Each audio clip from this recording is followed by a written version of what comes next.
Mkhwanazi from Northwest. That's the first intro. I don't know the person, I don't have his number on my phone, nothing. An internal attempt to discredit you through defeating the end case. Yeah, that's what he said. It's the second message that came 3 minutes later, 16:17. An internal attempt to discredit you through defeating the end case. It ended there. I did not respond until the following day when I saw the message on the 1st of October. I responded. My response was that, morning, sir, what are you talking about?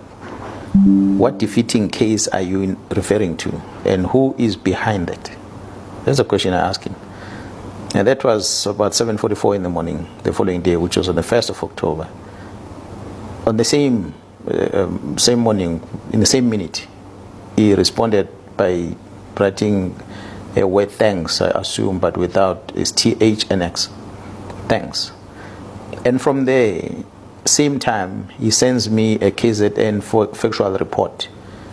A factual report which is a report that, assuming, was drafted by the commander that was on the crime scene on the eve of that attempt arrest of that prison official. And this was directed to the provincial commission, which I never received. This factual report was directed to the provincial commissioner, and this very same factual report is not signed at the bottom.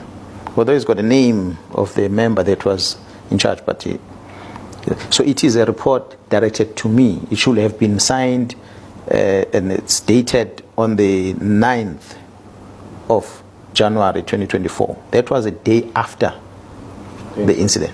So which means the member who was in charge was communicating to me that as per the engagement the previous night, this is what he has done. So this was a factual report. That was never sent to you? Which I never received. Maybe it might have been processed somehow, but I never received it. And this scope one is not signed. So he sends me this. The first question is, but where will a civilian person guess this thing? I have never heard of a name, Mr Mkhwanazi, before in the police. So he sends me that factual report. And immediately, same time, he sends me the copy of OP entry. So someone took a photo of that OP entry, which is accompanying this report, which basically contains the same thing as 2 pages of the OP entry, containing the same thing that is on the OB. Then after that, 7:51, the next message is, please handle confidentially. A meeting with the complainant will revert. That's his message. Next message, which he sends at 8:37. I'm in Lusikisiki today. Well, that's a WhatsApp message, which means I am in Lusikisiki today. And the next messages come after that. General Khumalo, DivCom, just checked your standing with him. May I introduce something else? You're still busy with the prison. Now I introduce General Khumalo.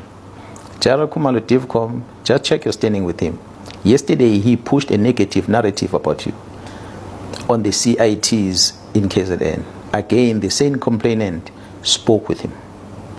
And then from there he attaches a screenshot of a presentation, assuming was a confidential meeting, this one, which a crime intelligence was presenting their policies. He has a copy of that first slide. Could it be that he was in that meeting, or someone who was in that meeting took that picture and sent it to him? Well, I didn't know. So this was to him to prove that I must trust him because he's making a reference to crime intelligence. Now, my response to him was that I hope you understand. No, sorry. He writes another message again. He says, I hope you understand, will revert. Confidentially is key here.